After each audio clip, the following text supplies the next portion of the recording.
नमस्कार दोस्तों, मैं हूं राजीव और आप देख रहे हैं अमानत नॉलेज। दोस्तों, आज हम जानकारी प्राप्त करेंगे कि एक जमीन रजिस्ट्री मैंने कराया और अपनी पत्नी के नाम से कराया, लेकिन जब वह जमीन रजिस्ट्री कराया तो उस समय जो है जिनसे मैंने जमीन खरीदा उनका ऑनलाइन पोर्टल पर शो नहीं कर रहा था, लेकिन ऑफलाइन उनका सारा सब कुछ शो कर रहा है। तो ऐसे जमीन को हमने खरीदा है और खरीदा है तो उसके बाद जो है दाखिल खारिज में समस्या आ रही है, तो क्या कर सकते हैं। तो दोस्तों, इसी को जानेंगे और जानने से पहले आप हमारे चैनल पर नए हैं तो चैनल को सब्सक्राइब कर लीजिए और बेल आइकन प्रेस कर दीजिए, क्योंकि जमीन संबंधित नॉलेजेबल वीडियो आपके लिए लाता रहता हूँ। चलिए आगे जानकारी प्राप्त करते हैं।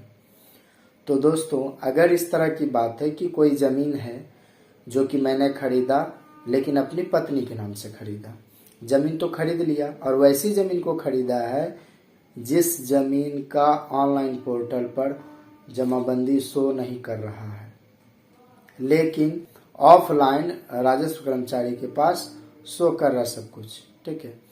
वैसी जमीन को रजिस्ट्री करा लिया है। अब जब दाखिल खारिज के लिए ऑनलाइन अप्लाई किया तो उसमें पेंडिंग बता रहा है।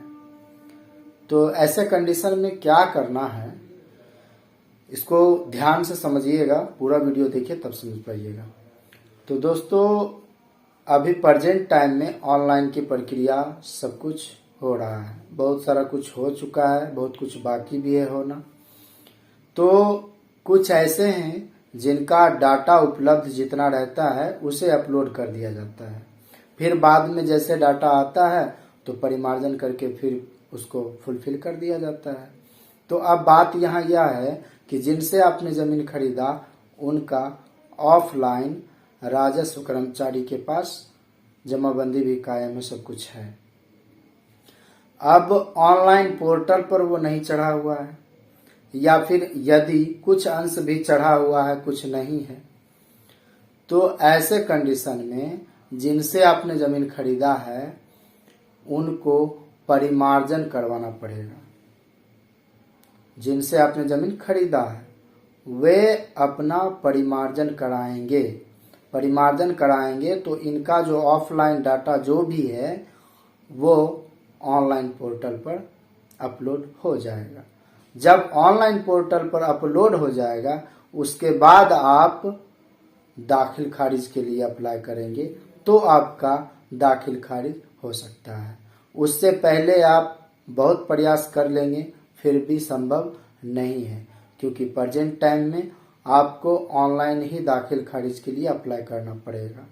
तो इसके लिए जब तक उनका ऑनलाइन पोर्टल पर परिमार्जन के थ्रू पूरा डाटा अपलोड नहीं होगा तब तक आपका दाखिल खारिज के लिए अप्लाई नहीं हो सकता है।